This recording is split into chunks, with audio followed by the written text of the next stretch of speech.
It's not that often we get Nintendo 64 inspired games from indie developers themselves. One of these games I came across on Steam is known as Cavern of Dreams. Cavern of Dreams is developed by By9 Studio and published by Super Rare Originals. Now you play as this little dragon called Finn, and your objective is to collect these eggs, who are your siblings, so you're not really collecting them for nothing. Each certain amount of eggs you collect, you unlock brand new abilities like be able to fly and whatever else you need. There's also some temporary power-ups like wearing these boots that you can levitate on air whenever you walk over a cliff, which is really helpful in some cases. There's also these seeds when you get these trees, and when you throw these big giant seed-like things, it can grow into this big giant plant and you can climb it. So you really have ways to get across to do whatever you need to do. There's also like remember how you guys play Banjo-Kazooie and people ask for help? Well, this is exactly kind of like that too. You do people favors and whatever, and your reward is getting these eggs. There's plenty of places for you guys to go across. So there's some levels you guys can play on there, but I'm hoping at some point this gets a console release on like Nintendo Switch or maybe the Xbox. But look, if you guys are thinking about playing this on PC, I highly recommend a controller for the best experience.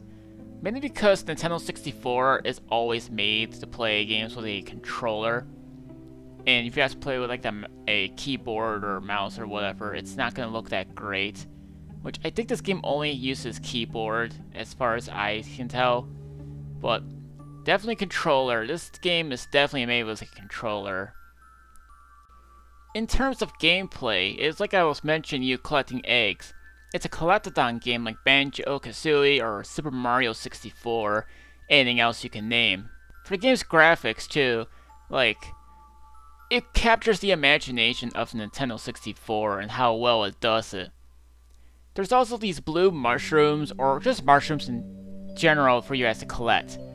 You need to collect these so you can feed your siblings. Oh, and don't hit a sibling because they're going to cry and you're not going to be able to feed them. So once you leave the area, come back, they'll be all fine, you feed them, and whatever. It really depends on the number of mushrooms though, so keep collecting mushrooms wherever you go. They're definitely going to be like they're like the way you can help. Like, I think it's like to progress the game or something like that.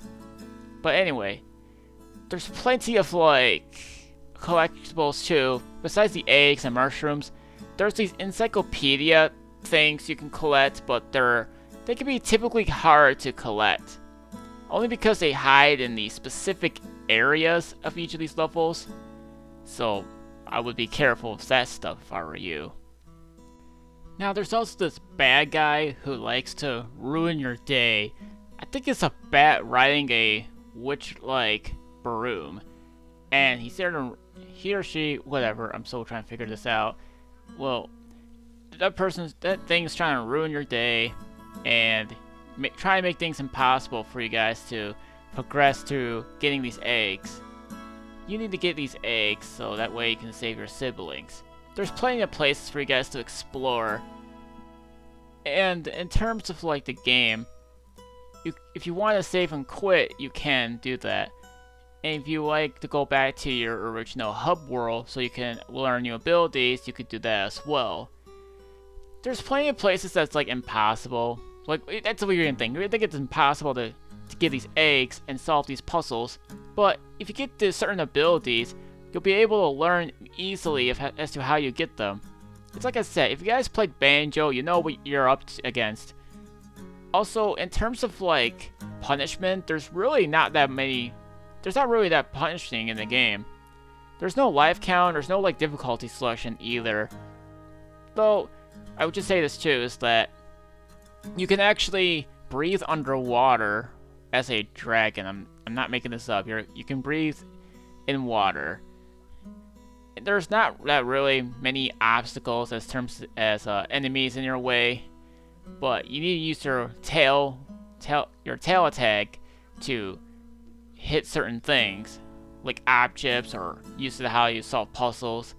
That's like kind of like what it's there for. In terms of music, it really does feel like you're playing a Nintendo 64 game. Despite the Nintendo 64 not getting that many games, like over 300, a lot of people still are making like these homebrew games for the system, along with there being mods being ported over to the system. It really just shows you the passion of how people care about these games, or at least the system entirely. There weren't that many games for Nintendo 64 because the system was hard to program, and the cartridges were pretty expensive. That's why most developers switched to the PS1 because it was cheaper that way. I think Nintendo just did this because when the CD scene was happening, it was a commercial flop and was given negative reviews in terms of how the game's quality, or at least how they sell. Sega was one of the examples, and Nintendo's partnership with Philips CDI was one of the huge examples as well. And Nintendo and Sony were going to work together on making this Nintendo PlayStation prototype system, which somehow it actually existed, though it doesn't play games. It looks like a Super Nintendo, but it's an add-on for it. All I can say is that the partnership quickly dissolved. Nintendo began doing cartridges again still, and they still do cartridges now for Nintendo Switch. But like I once mentioned, I really recommend a controller for the best experience when it comes to playing Cavern of Dreams, which, if this game ever does get an official Nintendo 64 port, I think that will blow everyone's minds. It will blow everyone's minds right there. But in terms of like this game, it's a nice way to pay tribute to the Nintendo 64. And I think anyone that has not played a Nintendo 64 game, I think this is one of the ways you guys can also experience. Despite it being on a modern platform or anything else, this can definitely be one of the trips that can tell you what Nintendo 64 looks like and how it came from a long way to get around here. If you guys really want to, just to see how this game is, whether it's on PC or potentially on Nintendo Switch or anything else, this is the game that's definitely for you. But like I said, the game is going to be one of those games that's super easy considering there's less punishment, but puzzle solving may be a different story. But like I said, it's a nice way to pay tribute to the system that's had in its own lifespan. Like the last Nintendo 64 game that ever like came out was the Tony Hawk Pro Skater 3 in 2002, but then Pico Interactive actually brought in 40 Wings in 2019 for Nintendo 64. So, considering we're still be waiting to see if Pico Interactive is going to release the Glover 2 that we've all been waiting for, and Dragon Sword.